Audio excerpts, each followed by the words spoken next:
Hey hi friends. So மக்களுடைய தலை எல்லாத்துலேயுமே ஒரு சின்ன ரெட் கலர் நூல் போக ஆரம்பிக்குது. ஏன் அப்படி போகுது, அதுக்கெல்லாம் என்ன அர்த்தம் அப்படின்னு சொல்லி பார்த்தா, அவங்க தலையிலேருந்து வரக்கூடிய ஒரு ரெட் கலர் நூலுமே பார்த்தீங்கன்னா அவங்க ஒருத்தர் கூட ஃபிசிக்கலாக ஒன்றா ரிலேஷன்ஷிப்பில் இருந்திருக்காங்க அப்படின்றத மென்ஷன் பண்ணுது. அதுவும் அவங்க யார் கூட ஒன்றா இருந்தாங்களோ அவங்களுடைய தலையில் போயிட்டு அந்த நூல் கனெக்ட் ஆகும். ஸோ இந்த மாதிரி தான் இந்த உலகத்தில் யாரெல்லாம் அவங்க பார்ட்னரை ஏமாற்றிக்கிட்டு ஒருத்தருக்கு லாயலாக இல்லாமல் இருக்காங்களோ அவங்களுடைய மண்டை எல்லாத்துலேயுமே பார்த்தீங்கன்னா இந்த மாதிரி ரெட் கலர் நூல் தெரிய ஆரம்பிக்குது. இது மூலமாக உண்மையாகவே எவன் நல்லவன் இல்லை அப்படின்ற விஷயம் நமக்கு தெரிய வருது. பார்க்க கெட்டவன் மாதிரி ஒருத்தர் இருந்தாலும் அவன் தலையில ஒரு ரெட் கலர் நூலும் வராது. ஏன்னா அவன் யாரு கூடமே அப்படி ரிலேஷன்ஷிப்ல இருந்திருக்க மாட்டான். ஆனா பார்க்க அப்பாவி மாதிரி அழகா ஒருத்தர் இருப்பான் பாத்தீங்களா, அவனுடைய தலையில தான் ஆலமரம் மாதிரி நிறைய வந்திருக்கும். ஸோ இதை வச்சுதான் இந்த கதையை நகரும். இது மூலமா சில உண்மைகளையும் கண்டுபிடிப்பாங்க. அண்ட் இந்த டிராமா முழுக்க கொஞ்சம் லைட்டா இப்படிதான் 18+ பத்தி எல்லாம் பேசுற மாதிரி இருக்கும். ஸோ யாரெல்லாம் 18+ இல்லாம இருக்கீங்களோ அவங்கெல்லாம் சமத்து புள்ளியா ஓடி போயிருங்க. அண்ட் இப்போதான் நம்ம சேனலுக்கு ஃபர்ஸ்ட் டைம் வரீங்கன்னா மறக்காம சப்ஸ்கிரைப் பண்ணி பெல் ஐக்கான் ஆல்ல வச்சுக்கோங்க. அதே மாதிரி இன்ஸ்டாவிலையும் ஃபாலோ பண்ணிக்கோங்க. ஸோ வாங்க இப்போ நம்ம இந்த ஸ்டோரிக்குள்ள போகலாம். அப்புறம் வீடியோக்கு லைக் பண்ணிருங்க, ஏன்னா அப்போ தான் நிறைய பேருக்கு ரெக்கமெண்டேஷன் ஆகும். இந்த ட்ராமாவுடைய ஸ்டார்டிங் சீனில் பார்த்தீங்கன்னா ஆள் நடமாட்டமே இல்லாத மாதிரி ஒரு வீட்டை காட்டுறாங்க. இங்கெல்லாம் எவன்டா வாழ போகிறான் அப்படின்னு நினச்சிட்டு இருக்கும்போது ஒரு பொண்ணு அந்த பக்கமாக நடந்து வரா. அதுவும் இல்லாமல் அவள் வெளிச்சத்தையே பார்க்க மாட்டா போல, ஏன்னா எல்லா இடத்தையுமே ஒரு மாதிரி அடைச்சி வச்சு வாழ்ந்துட்டு இருக்கா. இப்போ அப்படியே ஏதோ சத்தம் கேட்குது அப்படின்னு சொல்லிட்டு வெளியே எட்டி பார்க்குறா. அந்த இடத்துல பார்த்தீங்கன்னா ஒரு ஸ்கூல் பொண்ணு தான் போறா. ஃபர்ஸ்ட் இப்போ நமக்கு நார்மலாக தான் காட்டுறாங்க, ஆனால் இப்போ அப்படியே அடுத்து அந்த பொண்ணு பார்க்குற மாதிரி காட்டுறாங்க பாருங்க. அப்படியே ஆலமரம் மாட்டோம் அங்கே பயங்கரமாக ஒரு கார்ல இருந்து நூல் வெளியே போகுது. அதுவும் இல்லாம இந்த ஸ்கூல் பொண்ணுடைய தலையில இருந்து ஒரு நூல் போகுது. இது எல்லாத்தையுமே இப்போ இந்த பொண்ணு ஒரு மாதிரி பார்த்துட்டு இருக்கா. ஸோ இந்த பொண்ணுக்கு பிறந்ததுல இருந்தே பார்த்தீங்கன்னா இப்படி ஒரு சூப்பர் பவர் இருக்கு. அதாவது நான் ஸ்டார்டிங்லேயே சொன்ன மாதிரி தான் ஒருத்தருக்கு மட்டும் லாயலா இல்லாம எல்லாரு கூடயும் வந்து பிசிக்கலா ஒன்னா போயிட்டு ரிலேஷன்ஷிப்ல இருந்திருப்பாங்கல்ல. ஸோ அதனால தான் இவங்க தலையில இவ்வளோ ரெட் கலர் லைன் தெரியுது. இவங்க எல்லாருமே அத்தனை பேர் கூட ரிலேஷன்ஷிப்ல இருந்திருக்காங்க போல. ஸோ இது எல்லாத்தையுமே இந்த பொண்ணால பிறந்ததுல இருந்தே பார்க்க முடியும். இவளுடைய பேரை வந்து நம்ம ஷின் அப்படின்னு சொல்லி வச்சுக்கலாம். அதுவும் இல்லாம இப்போ காருக்குள்ள அந்த பயங்கரமா நிறைய பேர் கூட ரிலேஷன்ஷிப்ல இருந்தவன் இருக்கான்ல, அவன் இப்போ அந்த ஸ்கூல் பொண்ணு கிட்ட வந்து கேட்கறான், கார்ல ஏறிக்கிறியாமா அப்படின்னு சொல்லிட்டு. அந்த பொண்ணும் இல்ல ஸ்கூல் பக்கத்துல தானே அங்கிள் இருக்கு, நான் நடந்தே போயிடுறேன் அப்படின்ற மாதிரி சொல்லிட்டு போறா. அதுக்கப்புறம் பார்த்தா இந்த பால்கனில பாத்தீங்கன்னா ஒரு லேடி வந்துட்டு சிகரெட் அடிச்சிட்டு இருப்பா. அவளுடைய தலையிலையும் பாத்தீங்கன்னா ஒரு 10-15 நூல் போது. அத்தனை பேர் கூட ரிலேஷன்ஷிப்ல இருந்திருக்கா போல. இதையும் ஷின் பாக்குறா. உடனே அந்த லேடியும் ஹே அப்படின்ற மாதிரி கை காட்டும் போது அடச்சை அப்படின்னு சொல்லி இவ உள்ள போய் ஒளிஞ்சுக்கிறா. அதுவும் இல்லாம இவளை பத்தின பிளாஷ்பேக்கை இந்த இடத்துல இவளே சொல்ல ஆரம்பிக்கிறா. எனக்கு இப்படி நேர்ல பார்த்தா மட்டும் தான் அந்த கோடுகள்லாம் தெரியுமான்னு கேட்டிங்கன்னா இல்லை, எனக்கு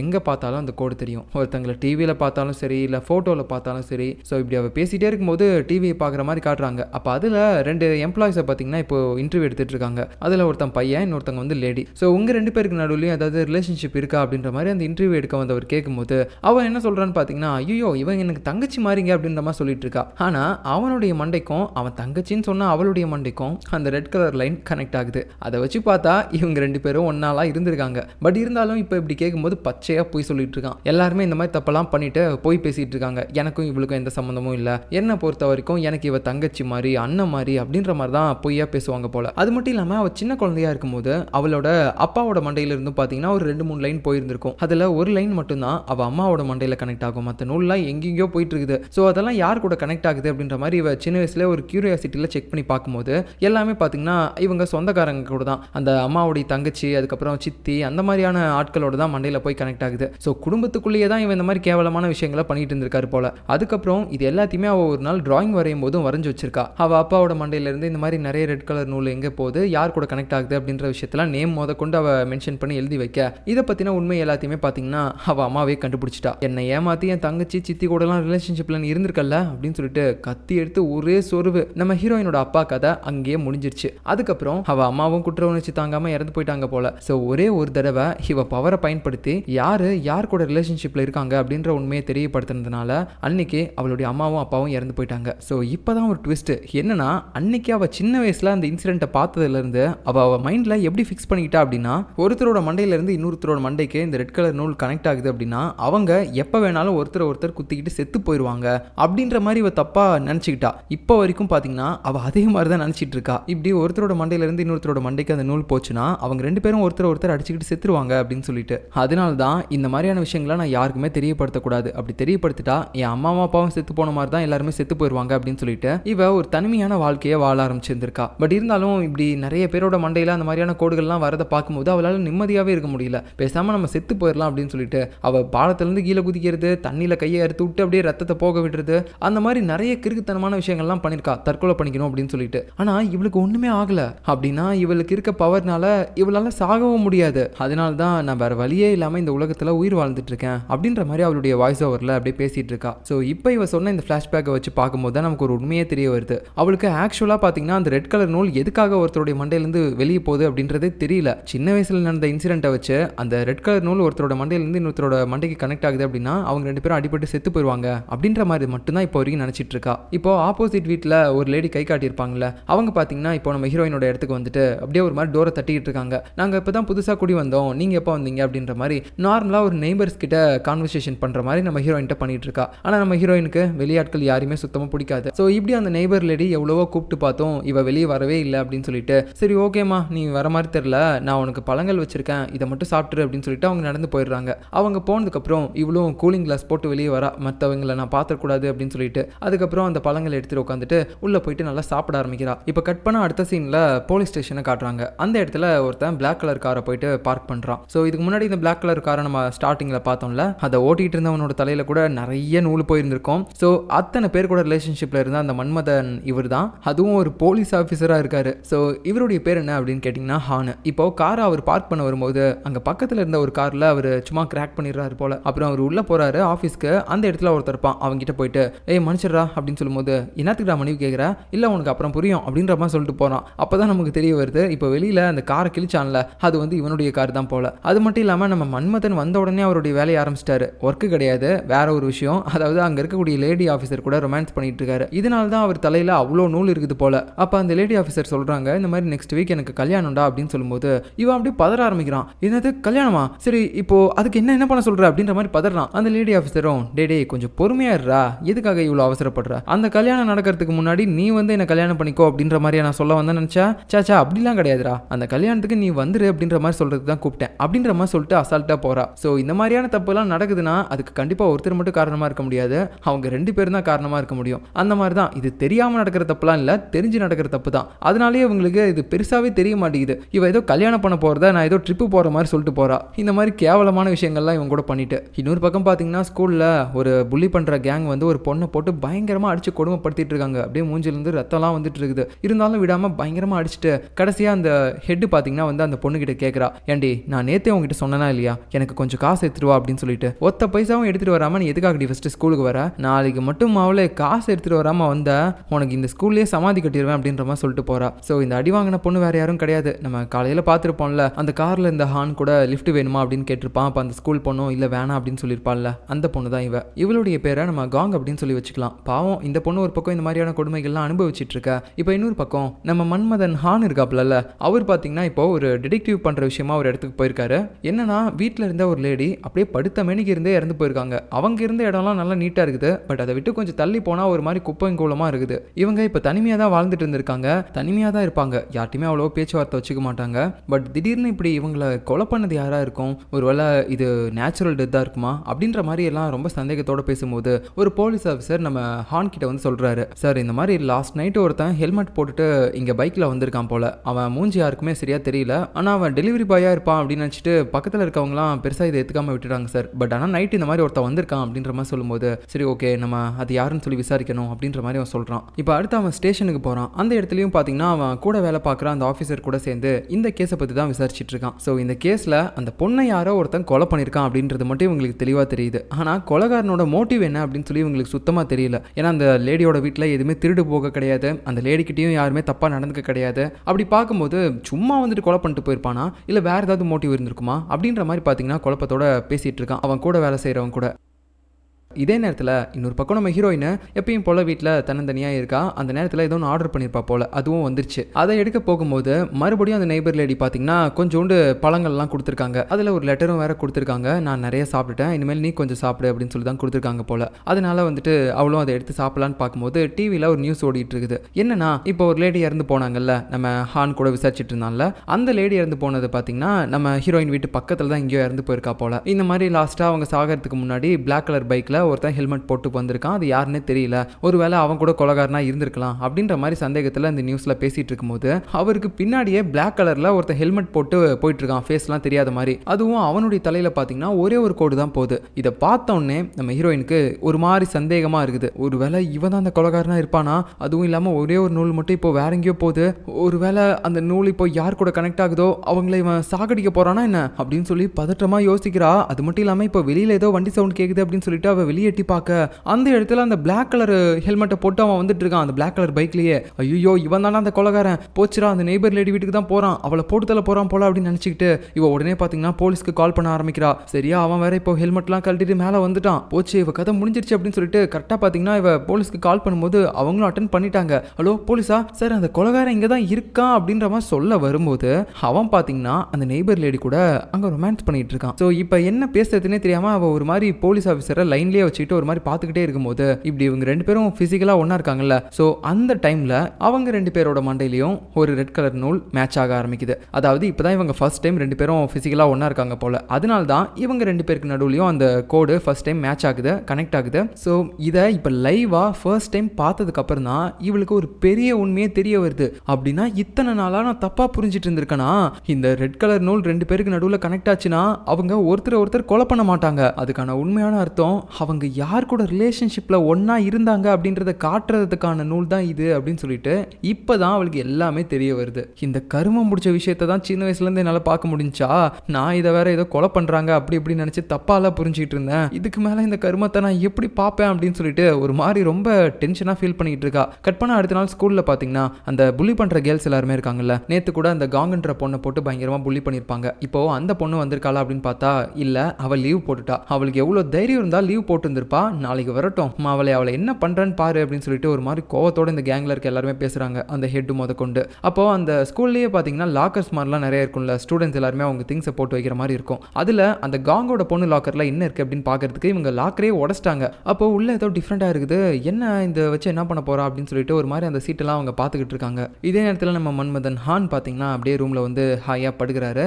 அந்த டைமில் அங்கே அந்த பொண்ணு காங் வரா. ஆக்சுவலாக இவளுடைய அங்கிள் தான் இந்த ஹான் போல. இப்போ அவங்ககிட்ட வந்துட்டு எனக்கு இந்த மாதிரி கொஞ்சம் பணம் கொடுங்க அப்படின்ற மாதிரி கேட்குறா. ஏன்னா ஸ்கூலில் இருக்க அந்த புள்ளி கேர்ள்ஸ்லாம் கேட்டிருக்காங்கல்ல, அதுக்காக தான் கேட்குறா. அவனும் சரி ஓகே கொடுக்குறேன் அப்படின்னு சொல்லி கொடுக்க வரும்போது அவளுடைய ஃபேஸில் ஏற்பட்டிருக்க அந்த காயம் எல்லாத்தையுமே இப்போ தான் பார்க்குறாரு இவர். ஏய் என்ன ஃபேஸ்லலாம் இப்படி அடிபட்டுருக்கு, யார் ஒன்று அடிச்சா, ஏதாவது பிரச்சனையா என்ன சொல்லு நான் பார்த்துக்கிறேன் அப்படின்னு சொல்லும்போது அதெல்லாம் ஒன்றும் இல்லை, நீங்கள் எதுவும் தேவையில்லாத விஷயத்தெல்லாம் தலையிடாதீங்க, உங்கள் வேலையை மட்டும் பாருங்கள், ஃபஸ்ட்டு காசை கொடுங்க அப்படின்னு சொல்லிட்டு காசை வாங்கிடுறா. அதுக்கப்புறம் அவளை இந்த மாதிரி யார் பண்ணியிருப்பா அப்படின்னு சொல்லிட்டு ஒரு மாதிரி டென்ஷனோட இவன் சிகரெட் அடிச்சிட்டு இருக்கும்போது கூட வேலை பார்க்குறவன் கால் பண்ணி சொல்கிறான், இந்த மாதிரி நேற்று நம்ம போலீஸ் ஸ்டேஷனுக்கு யாரோ ஒருத்தங்க கால் பண்ணியிருக்காங்க, இந்த மாதிரி அந்த கொலைகாரன் பக்கத்தில் தான் இருக்கான் அப்படின்ற மாதிரி சொல்லிட்டு டக்குன்னு கட் பண்ணிட்டாங்க, அது யாருன்னே தெரியல அப்படின்ற மாதிரி சொல்லிட்டு இருக்காங்க. அதான் நம்ம ஹீரோயின் தானே பேசியிருப்பா, அவளை தான் சொல்கிறாங்க. இதை இந்த ஹானும் கேட்டு சரி யார் பேசினா அவங்களுடைய அட்ரஸை கொடு அப்படின்னு கேட்க, அதான் நீ இருக்க பில்டிங்க்கு முன்னாடி தான் இருக்குது அப்படின்னு சொல்லும்போது நான் இருக்க பில்டிங்க்கு முன்னாடியா அப்படின்னு சொல்லி எட்டி பார்த்தா அங்கே நம்ம ஹீரோயினோட ரூம். என்ன ஒரு மாதிரி தினுசா இருக்குது, ரூம்லாம் அடைச்சி வச்சிருக்காங்க அப்படின்ற மாதிரி சொல்லிட்டு இவன் டேரெக்டாக அந்த அப்பார்ட்மெண்ட்டுக்கு போகிறான். உள்ளே போயிட்டு நம்ம ஹீரோயினோட டோரை விடாமல் தட்டிக்கிட்டே இருக்கும்போது நம்ம ஹீரோயினுக்கு தான் இப்போ உண்மையான அர்த்தம் தெரிஞ்சிருச்சுல்ல, அந்த ரெட் கலர் நூலுக்கான அர்த்தம் என்ன அப்படின்ட்டு. அதனால ஒரு மாதிரி பயப்பட ஆரம்பிக்கிறா. இவன் இவ்வளோ பேர் கூட ரிலேஷன்ஷிப்பில் இருந்திருக்கான், என் வாழ்க்கையிலே இது வரைக்கும் ஒருத்தருடைய மண்டையிலேருந்து இவ்வளோ நூல் வந்ததை நான் பார்த்ததே கிடையாது, இந்த நாயை உள்ள விட்டா நம்மளும் ஏதாவது பண்ணிடுவானோ அப்படின்ற மாதிரி பயத்தில் இருக்கும்போது அந்த வழியாக போகிற ஒருத்தரே ஹான் கிட்ட சொல்கிறாரு, இங்கே பாருங்க சார், அந்த பொண்ணு என்னதான் பண்ணாலும் கடைசி வரைக்கும் திறக்காது, நீங்கள் தயவு செஞ்சு இங்கேருந்து போங்க, இது வரைக்கும் நான் அவளுடைய ஃபேஸை கூட பார்த்தது கிடையாது அப்படின்ற மாதிரி சொல்லிட்டு போகிறாரு. பட் இருந்தாலும் நம்ம ஹான் பார்த்தீங்கன்னா விடுற மாதிரியே தெரியல. இங்கே பாருமா, நேற்று நீ போலீஸ் ஸ்டேஷனுக்கு கால் பண்ணியிருந்திருக்க, அந்த கொலைகாரனை பார்த்தன்ற மாதிரி சொல்லியிருக்க, அதை பற்றி விசாரிக்கிறதுக்காக தான் நான் வந்திருக்கேன், தயவு செஞ்சு டோரை ஓப்பன் பண்ணு அப்படின்னு சொல்லும்போது அவளும் பார்த்தீங்கன்னா கண்ணாடியை போட்டுக்கிட்டே ஒரு மாதிரி அந்த டோரை ஓப்பன் பண்ணுறா. பட் ஃபுல்லாக ஓப்பன் பண்ணல, அப்படியே செயினோட கனெக்ட் ஆயிருக்கு. இங்கே பாருங்க சார், சும்மா தொல்லை பண்ணிக்கிட்டே இருக்காதீங்க, நேற்று நான் ஒருத்தனை பார்த்தேன் தான், அந்த மாதிரி கரெக்டாக பிளாக் கலரில் ஒரு ஹெல்மெட்டு பைக்கு இதெல்லாம் போட்டு வந்தான், ஆனால் அவன் கொலைகாரெலாம் கிடையாது, அங்கே முன்னாடி இருக்க நெய்பர் லேடி கூட அவன் ரொமான்ஸ் பண்ணிட்டு இருந்தான், நான் அதை பார்த்து தான் தெரியாமல் கொலைகாரன்ற மாதிரி உங்ககிட்ட சொல்லிட்டேன், தயவு செஞ்சு என்னை விடுங்க சார் அப்படின்னு சொல்லிட்டு அவள் டோரை க்ளோஸ் பண்ணிட்டு போயிடுறா. இப்போ அப்படியே கட் பண்ணால் அடுத்து நைட் ஆகுது.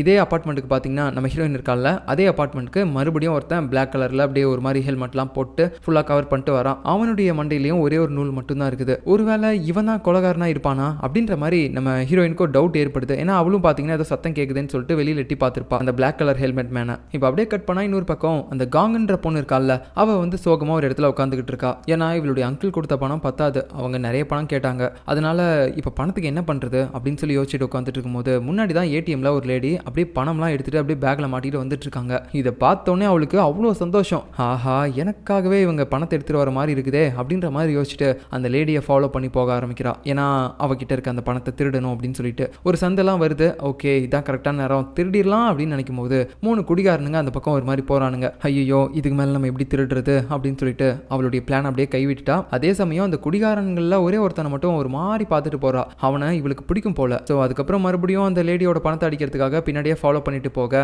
இன்னொரு பக்கம் நம்ம ஹான் இருக்கான்ல, அவன் கூட வேலை பார்க்குறவன் இப்போ இன்னொரு விஷயத்த கேதர் பண்ணிட்டு வந்து சொல்றான். இந்த மாதிரி இப்போ ஒரு லேடி இறந்து போனாங்கல்ல, அந்த லேடிக்கு 1 இயருக்கு முன்னாடி ஒரு லவ்லாம் இருந்திருக்கு போல. பட் ஏதோ ஒரு விஷயத்துல அவங்க 2 பேரும் பிரேக்கப் பண்ணிக்கிட்டாங்க.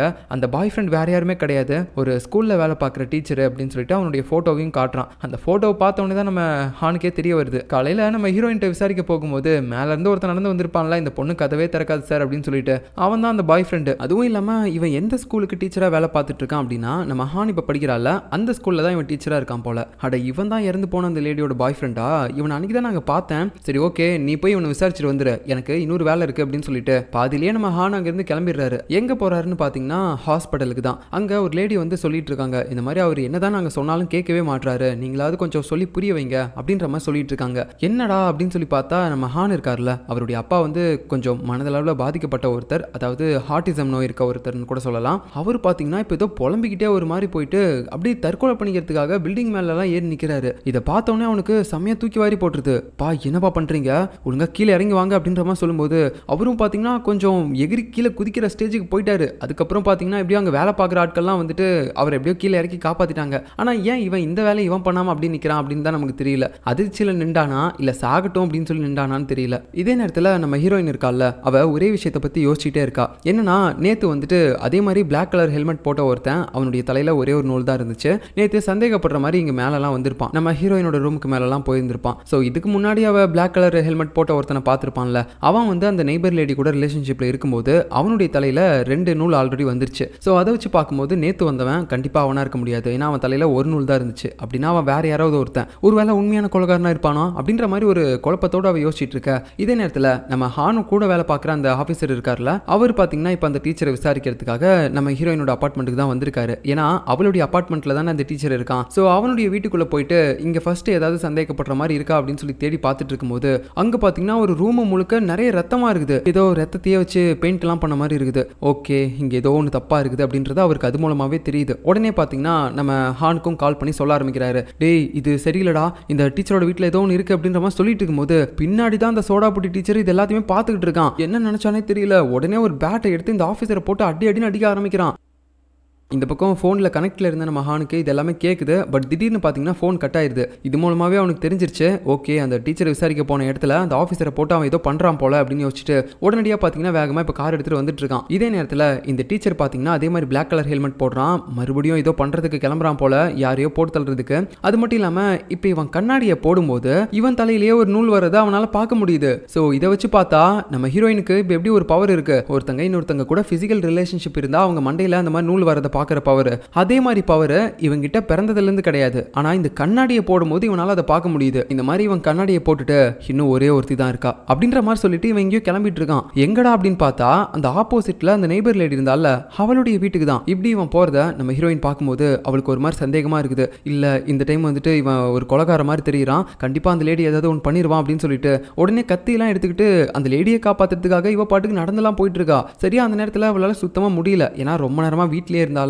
அதனால வெளியே வந்து நடந்த உடனே இவளுக்கு அப்படியே ஸ்ட்ரென்த் இல்லாம கீழே விழுந்துட்டா. அப்படி அவ கீழே விழுந்ததுக்கு அப்புறம் திடீர்னு ஒரு கற்பனைக்குள்ளேயும் போயிடுறா. அந்த கற்பனையில அவ அம்மா தான் வந்து பேசிட்டு இருக்காங்க. அவளுடைய அப்பாவை கொல்லும் போது கையில ரத்தக்கரை படைஞ்ச மாதிரி இருந்திருப்பாங்கல்ல, அதே கையை வச்சு இப்ப நம்ம ஹீரோயினை தூக்கி விடுற மாதிரி வராங்க. இப்ப அப்படியே இந்த சீன் கட்டாக இந்த பக்கம் அந்த பிளாக் கலர் ஹெல்மெட் அந்த நெய்பர் லேடியோட வீட்டுக்கு தான் வந்திருக்கான். அவளுடைய ரூமுக்கு வந்த உடனே அப்படியே மேலே எட்டி பார்த்தா அவளுடைய தலையில இருந்து நிறைய கோடு போக ஆரம்பிக்குது. அதுல ஒரு கோடு மட்டும் தான் இவனுடைய தலையில கனெக்ட் ஆகுது. அதை வச்சு பார்த்தா இவங்க 2 பேருக்கு நடுவுலயும் ஆல்ரெடி ரிலேஷன்ஷிப் இருந்திருக்கு. பட் இருந்தாலும் இப்போ உள்ள வந்த உடனே பாத்தீங்கன்னா எனக்கு ஆடி துரோகம் பண்ற, உன்னை சும்மா விட மாட்டேன் அப்படின்னு சொல்லிட்டு அவளுடைய கழுத்தை போட்டு பயங்கரமா நெரிச்சுக்கிட்டு இருக்கான். ஸோ இவன் சொல்றதை பார்க்கும்போது இவனுக்கு இந்த லேடி நிறைய பேர் கூட தொடர்புல இருந்திருக்கா அப்படின்ற விஷயம் இப்போ ரீசெண்டாக தான் தெரிய வந்த மாதிரி தெரியுது. அப்படின்னா அவனுக்கு அந்த கண்ணாடியும் இப்போ ரீசெண்டாக தான் கிடைச்சிருந்திருக்கும். அதனால தான் அந்த கண்ணாடி மூலமா அவன் இப்போ லவ் பண்ணிட்டு இருக்க இந்த பொண்ணை பார்த்தது மூலமா அவ நிறைய பேர் கூட ரிலேஷன்ஷிப்ல இருந்திருக்கா அப்படின்ற விஷயம் இவனுக்கு தெரிஞ்சிருக்கு. அதனால தான் கோவம் தாங்க முடியாம இப்படி போட்டும் தள்ளியிருக்கான். ஒருவேளை இதுக்கு முன்னாடி அந்த ஃபர்ஸ்ட் ஒரு லேடி இறந்து போனாங்கல்ல, அவங்களும் இந்த மாதிரி நிறைய பேர் கூட ரிலேஷன்ஷிப்ல இருந்திருக்காங்க அப்படின்ற விஷயம் இவனுக்கு தெரிஞ்சு